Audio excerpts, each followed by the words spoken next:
السلام عليكم ورحمة الله وبركاته أصحابتي والسلام inta meel kasoo joogtaan magacaygu waa Cabdixakiin maanta waxaan rabaa inaan ii sheego qaabka loogu xirto WhatsApp-kaaga finger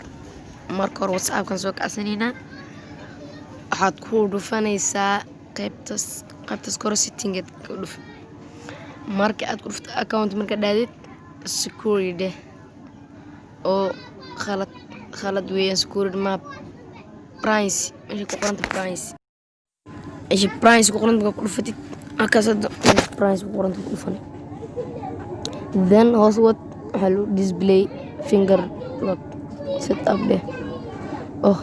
marka hore setting-ga waxaan rabaa ku soo xirtid password setting-ga gal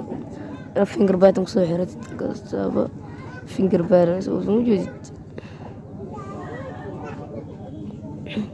telefoonka marka waa kana marka finger button furo lagu dhahay waa furi gacanta yara bas marka hal gacan ku celcelin marka hore hadii ku soo xiratid setting-ga hadii kaga soo xiratid finger button kadib xaq waa kaga xiran kartaa laakiin adan finger button ku soo xiran bas inta kale ka miyeelay marka gacanta yara qoyan yara noqdo kana then adan soo ku xiranin okay aad leedahay then WhatsApp-ka dib u soo noqonaysaa marka WhatsApp gal meesha set up debs finger ku taa marka immediately 1 minute ma habo immediately kadi hada ku celi ku noqo finger bar lagu video kas